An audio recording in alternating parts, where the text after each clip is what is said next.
Hello everyone. In this video, I will tell you about a super effective method for memorizing English. My good friend also wants to become an actor. It wasn't planned, but this super effective method also helped in memorizing English.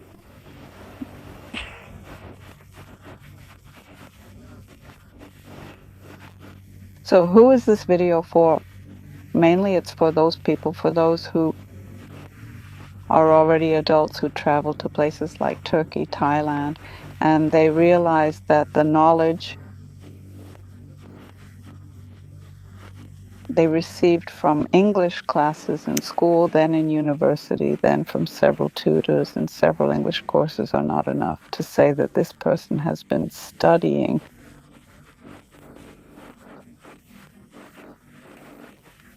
almost his entire life, but he still can't speak, can't order food in a restaurant, can't ask how to get to the library or something of that nature, and he doesn't feel confident. So no matter how many tutors he took, he realizes that he has learned something, he knows something, he has studied something, but he still can't communicate, not at the airplane, airport, or a hotel. My methodology is designed for to get people to speak for themselves directly is a method, a method that influences the human psyche through play. Because when we play, we easily absorb this information. So they constantly come up with games for children and for teaching yes to anything modern, anything we would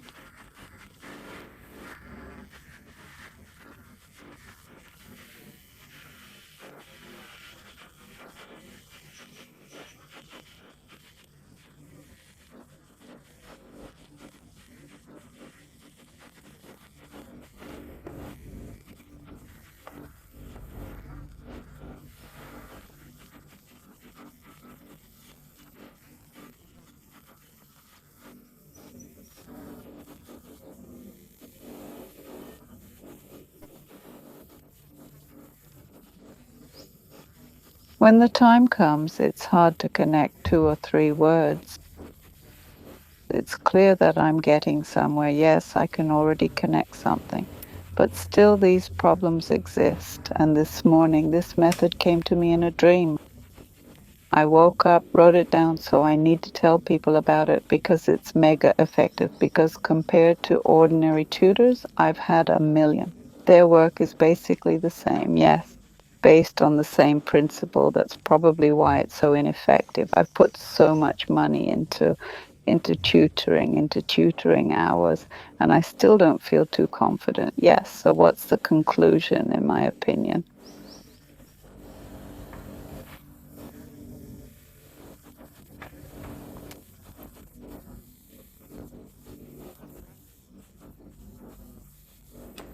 Incorrect approach from tutors. They are the majority. These are people of average or below average income. And for them, tutoring is a way to assert themselves at someone else's expense. Well, roughly speaking, I consider everything from a psychological point of view. This is a person who knows English for some reason, for some reasons, whether in his childhood there, from the age of 4, he studied there, he lived somewhere abroad, or he studied at a good, expensive school, or just a natural talent, really. He listens to music, translates texts, and remembers very easily. Well, that is, he knows the language from somewhere. He has mastered it, how to engage students. He doesn't even give account to himself. For many tutors, this is a way to assert themselves. At the expense of students, it is understood that this sounds very harshly cynical, but in fact, if you delve deeply into the psychology, this is so. That is, what does our tutor do? He comes to the lesson, starts talking to you in English that you don't care, that you don't understand, but this is a method. Like, if he speaks to you in English, you will also somehow start speaking in English. Everything will be understood.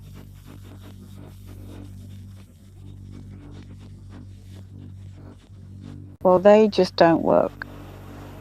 I've had a lot of tutors. They all spoke to me in English, which is a trend now. It's obvious that during a tutoring session, the conversation is awkward since we both know each other well. I can converse with them, but when I'm in a natural environment, it's like, let's just say I'm missing this skill, and so are all other people.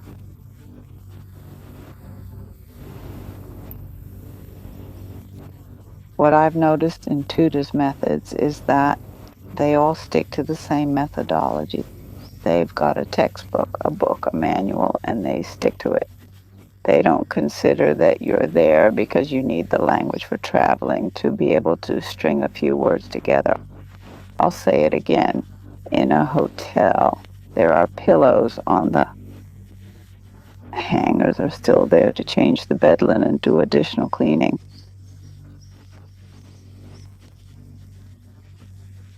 So how is it that we don't learn this? For some reason, when we need a language, we need it for this, and we are trying to explain something at the reception or in a cafe there with an interpreter.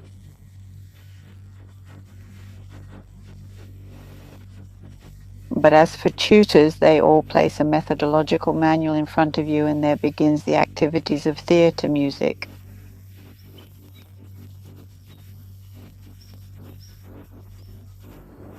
I wonder when you will talk about this with someone and there will then be a next one. May God make it a kitchen.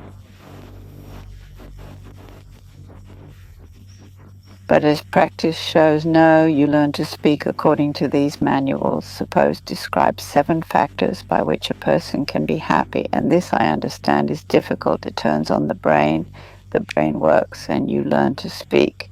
This is more for a crash course to really learn directly.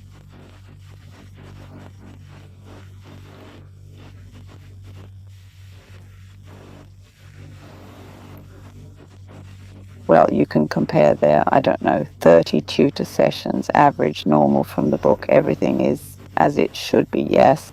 And suppose there will be 7, 8 such classes.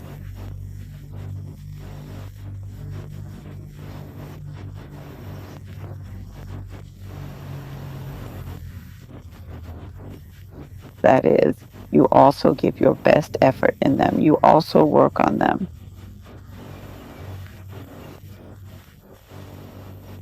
Well, how classes go, and in fact, comparing 30 and 7, it turns out that 7 will be much more effective.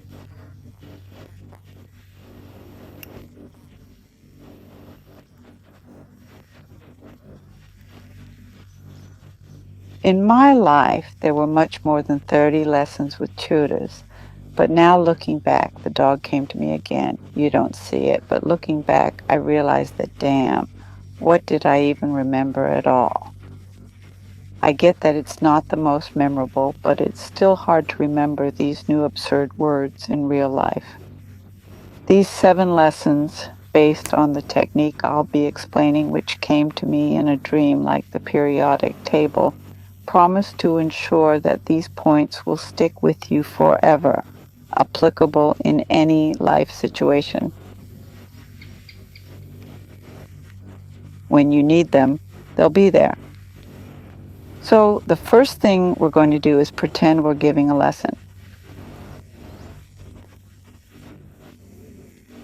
Anyone can teach a lesson if they have a task or something to do. Yes, they just need to know how to work with you. Let me repeat.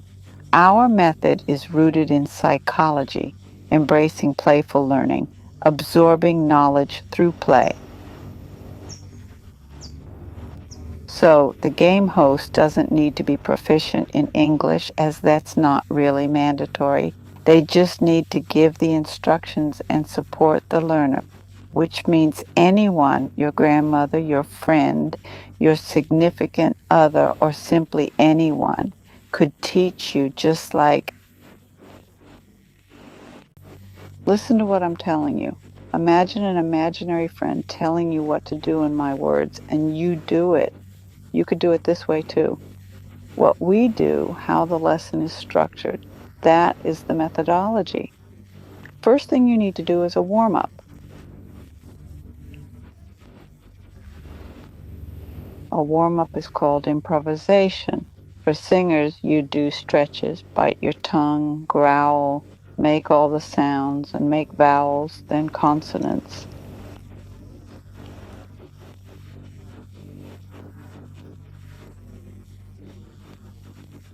Listen, maybe I should record this lesson altogether, not just explain the methods, record the lesson itself so people can just learn.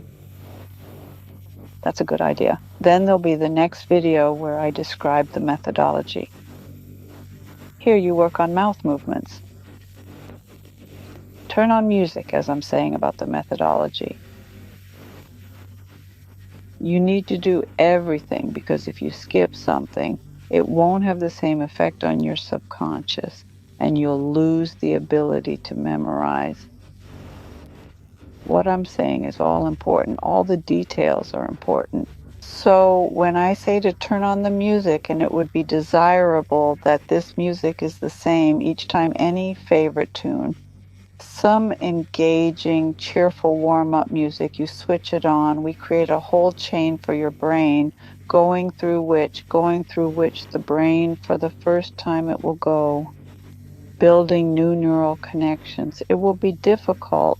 There's something unusual there, but still interesting. So it will go through this chain. When the next lesson comes, it will go through it faster.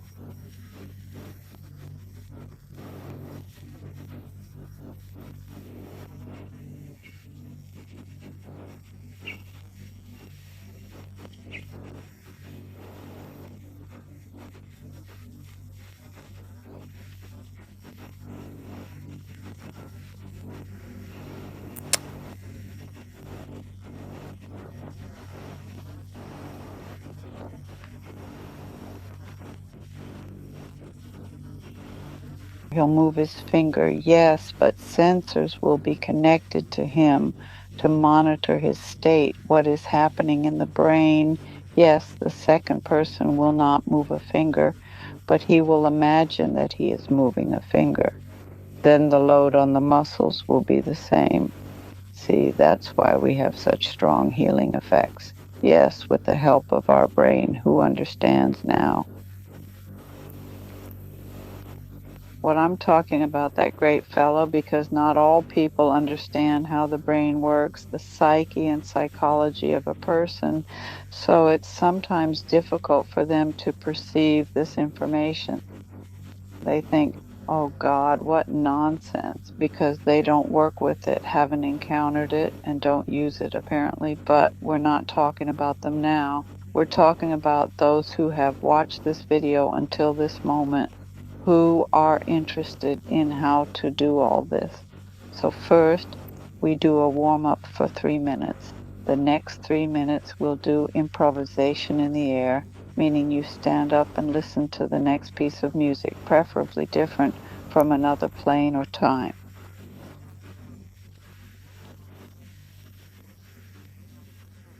Music there from past years, or modern music faster, or that is, you choose completely different music and do an improvisation exercise. And what you're doing, you do everything. You can jump around the room, jump, dance, make unimaginable movements of your head and eyes, twist your arms, twirl your legs. That is, you can imitate someone. That is, you need to fool around as much as possible. Why do we do this? These exercises, well, the first one is like warm up. Yes, the second one is like improvisation. It's the inclusion of your brain in something that can be improvised. That if you, for example, if you translate it into English, yes, you choose a phrase like, where is your toilet? And you suddenly remember, darn, how to translate it. Yes, everything, you have a block and you stand like that. Yeah, yeah. And when you develop the skill of improvisation, you can improvise in the moment.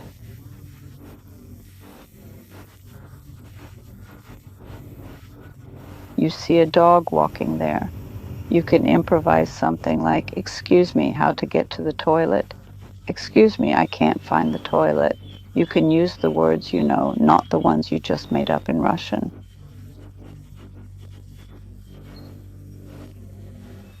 When you constantly improve your improvisation skills using this method with such exercises and trainings, your brain turns on. Ideally, you should practice improvisation every day in the morning after a workout. That's how you develop the skill of improvisation, what animals can fly.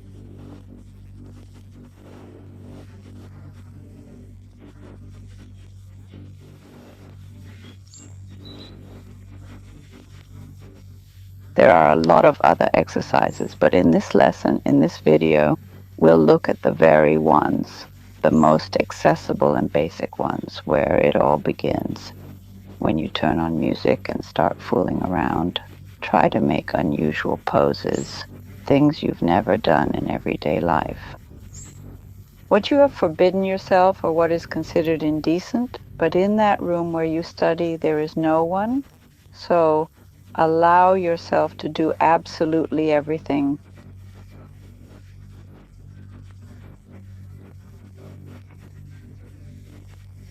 Learn to speak English in such a way, to put it plainly, that he understands me. Yes, it's the mistake of everyone who speaks English, how to put it plainly, that he will understand me. He understood there is an official there or a man there. If you suddenly say something and he doesn't understand, you have this feeling, damn it, I'm a fool, in short, that they didn't understand me again. Okay, let's get a translator so that this doesn't happen. So exercises to develop improvisation, they allow you to manifest yourself. Yes, I also have an exercise for manifestation. When you're not afraid to manifest and you're not afraid that you'll be perceived somehow incorrectly or something won't be understood, but it's impossible to explain in words how this works. It's necessary only in practice. Try it when you practice exercises for manifestation. They are there, a couple for sure. I did. Just do it there with your kids or with girlfriends, friends. It's a very fun thing to do when you meet on Friday and don't know what to talk about, what to do. Here you go. You can play in manifestation. It will be interesting for everyone. And, well, this evening will be remembered here. And so when you speak, you won't care. In fact, yes, they'll understand. They don't understand that is this fear, this block, this clamp is removed from you, and you manifest yourself. You speak. But the person, that is, he may not understand some words, but in general, he will understand the essence. He will tell you what you need. Yes, I mean, it's going to work like this. The next thing we do is you and me. We will write scripts, those scenarios where you need English, for example. Yes, we write in a cafe. And we're taking a cafe, the theme of the cafe. You don't have to learn everything. Yes, you play a scene, you come to a cafe. So you can even go to a cafe in real life and take a closer look at yourself.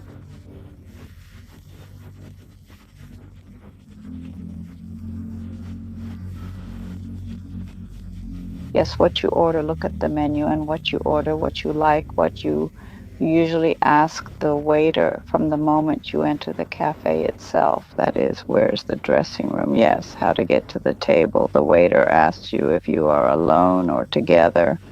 What do you do next? You write down all these phrases in Russian. Sit upright. Remember, yes, these motor skills. When we write it down with our hands, we visualize it. We write down the conditions in that order.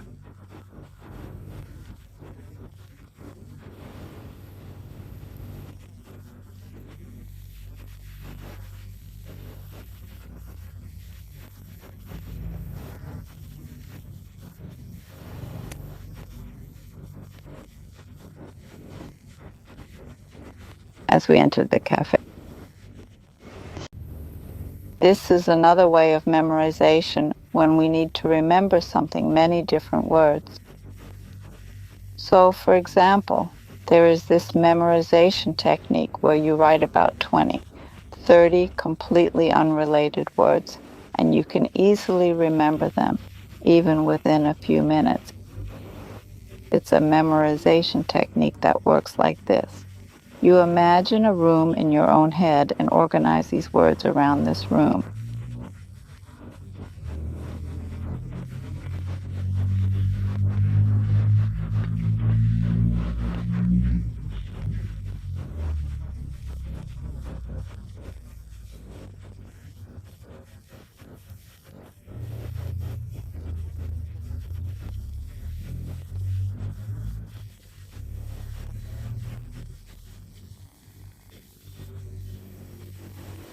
There is another thread. There are 3 threads in total. It's stretched towards the table.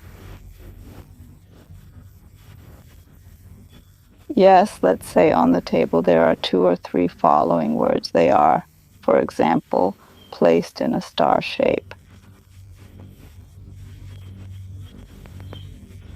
Yes, then we imagine that right on the table. Of course, under the table we have a big, for example, the next word.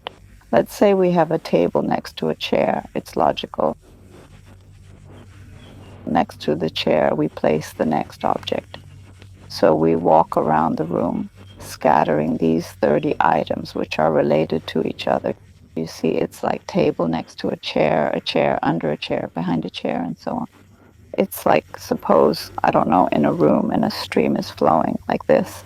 This is the room we have, for example, along the stream. The next object, that is, you come up with all sorts of nonsense coming to your mind.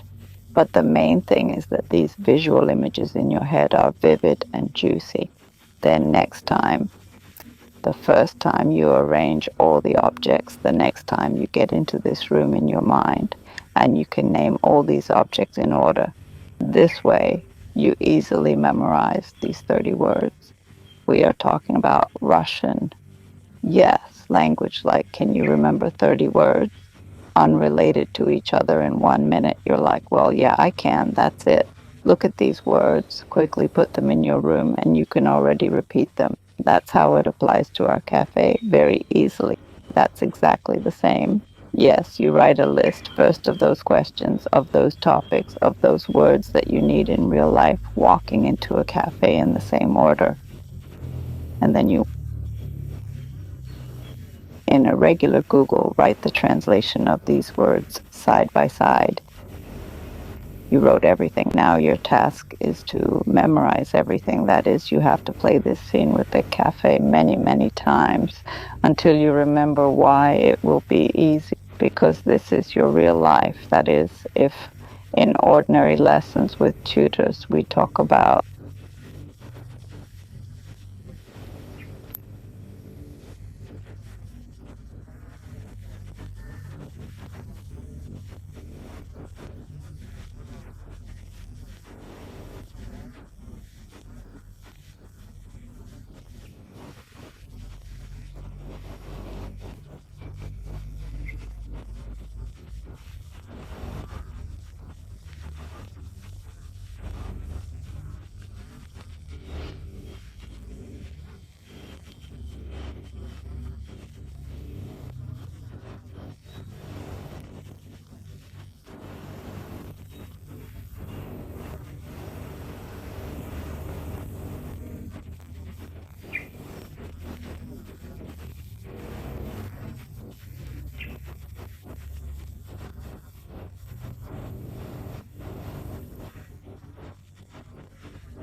just cook dinner at home in the evening. That is, you should form an associative memory in the same conditions wherein what you're learning should be applicable in real life, and such a memory gets solidly imprinted in the neural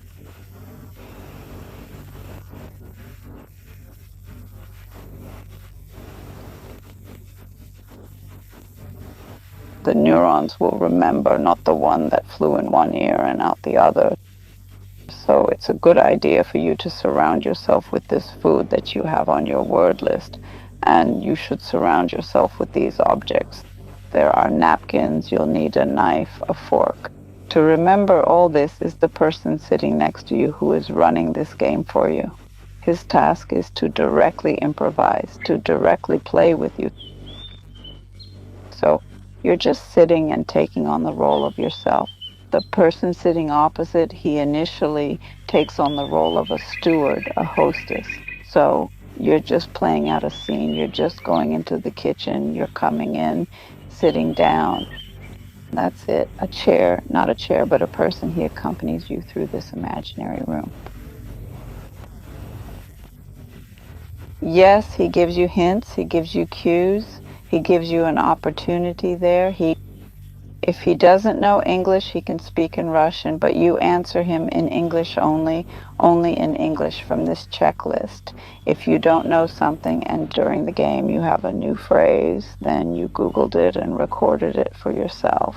That's it. Then you will still need this phrase. You remembered some word, the same thing, Googled, recorded, and preferably in one session, in one lesson. To run through this scene 3 times, that is, we act it out thrice. It's a game, but nonetheless, it's a learning process, and it may be difficult at some point. At some point, you're there like, damn goodness, it's all so irritating. Well, because it always happens in any training. Yes, when especially the brain starts to function, it resists like maybe we won't here, but by the method of playing force, the first step, it is the most challenging. It is the hardest. When you go through one step, it will be easier for you later. Well, you acted out scenes. The next thing I recommend you do, then you can go to a real cafe. The same thing. Yes, that is what is the point of learning in a real cafe then? That you left the same cafe in the situation, but change the location because you won't be there for the rest of your life.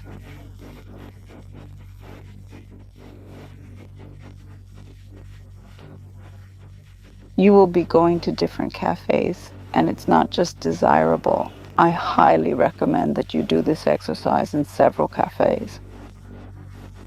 You need some kind of friend, either real or imagined, especially if you're a responsible person. Apologies, I'm being bothered by flies as we're sitting outdoors and the sun is about to rise.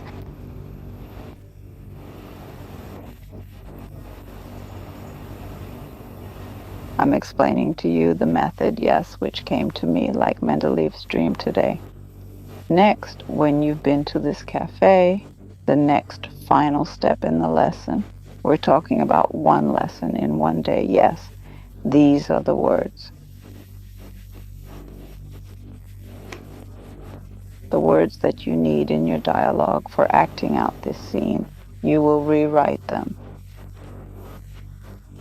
On a piece of paper, you write the word itself on one side, and on the other side, you write the translation, the word translation itself, and then you sit and for about 10 minutes, you keep picking up these papers, incomprehensible words, and if you see a word, let's say, first you see it in English, you translate it to Russian, and if you don't know, you peek and you play this game. That is, if you guess the word, you put it in one pile. And if you didn't guess it, you put it in the other pile. You then end up with 2 piles. Yes, then you take the pile that you didn't guess, you put it out again and again. You remember something, you didn't remember something, and then you take the pile that you didn't guess again, lay it out again until you don't have any more, and then you collect this pile. We take a short break, go make some tea, rest, turn off our brains, come back, take a stack, we flipped it. In other words, that is, if you first had English, you translated them. So now it will be more difficult. Yes, you now have a Russian word, need to remember the English translation just like that. If you guessed, you didn't guess one stack into another. So we lay it out like solitaire. You know, there are some the card that we lay out, select pairs. If you approach this with creativity and excitement, that's how much. And now I've put only one card in this stack. Yes, what a good job that is. Don't forget to praise yourself. Don't forget to evaluate your success. And so you worked for 5 to 10 minutes on this stack of cards, then put them aside. Here you have.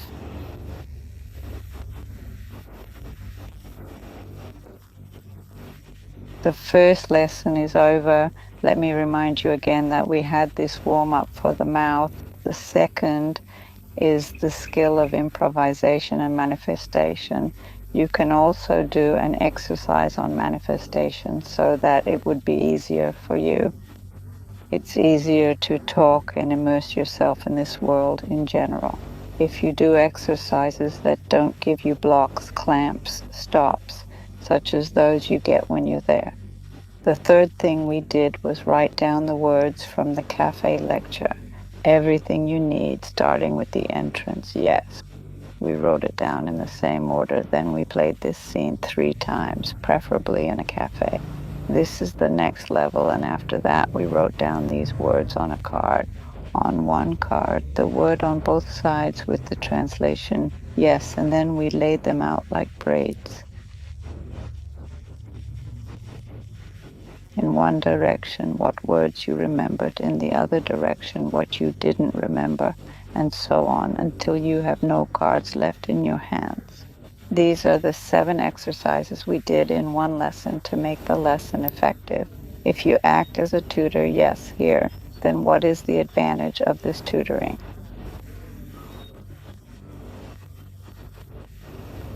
The tutor doesn't know English, but they know how to teach a person. The main advantage of this training compared to having a real tutor is that a real tutor comes with their own program. They speak to you in English, assuming you'll somehow understand later. It's a program that maybe you'll never use in your life, yes. What you are studying is right here. This is how the process is structured.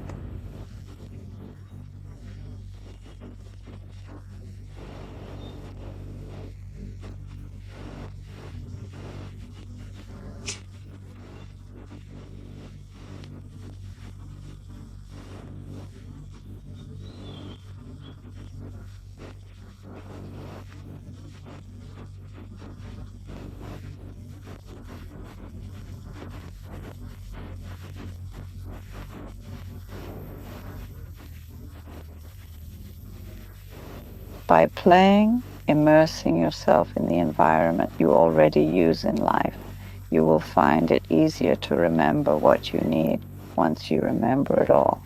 I think you need to experience, for example, a cafe scene about 4 times. I think that 4 times should be enough. And most importantly, whoever you're playing with,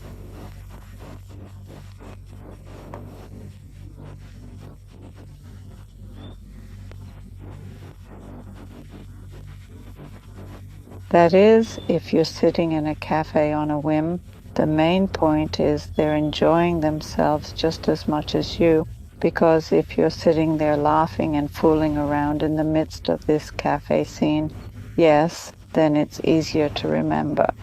Whatever you do, easily in a game, everything is easily remembered. As for learning words, yeah, English, we've already written flashcards for you. That's what I told you. That's just the rote learning method.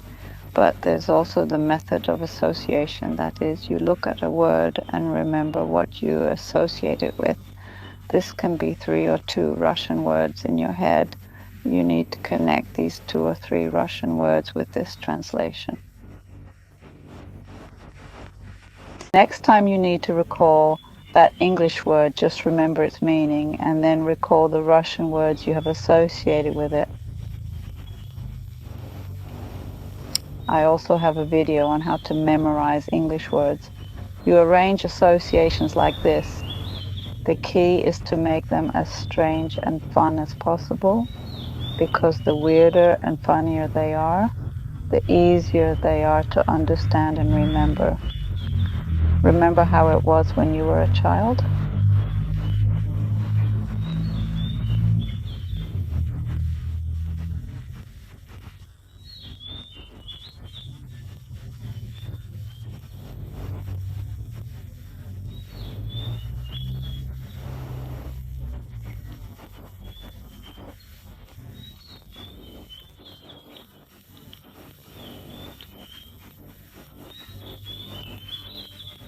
Tell your kids these silly rhymes because they are amusing and easy to remember. That's why your word associations should be funnier. The more you enjoy playing this cafe game, the more it enriches you, and it will stay with you for the rest of your life. Here are some other scenarios that could be used apart from the cafe. It's at a hotel again, right? That is, we always need something at a hotel when we arrive. At the reception, say you have a room reservation. Do you have a room with one or two beds? Does it have a view of the garden or the pool? Do you serve breakfast? How much does the room cost? How much does it cost to extend the room?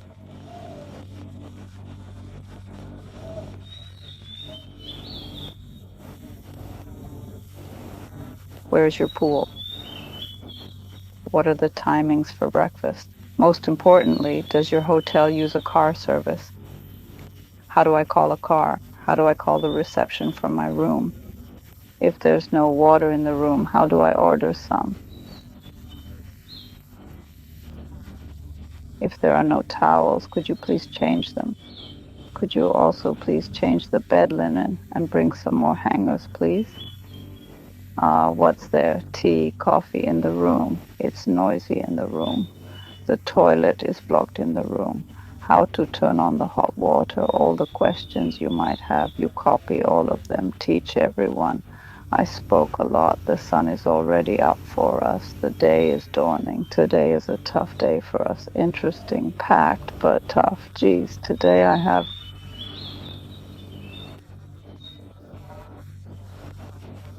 a chess tournament, then sailing practice. It's as if it's so fun, it sounds so cool, but in reality, it's really tough. It'll directly require a lot of effort from me. I don't even know how I survived this day, delved into such topics.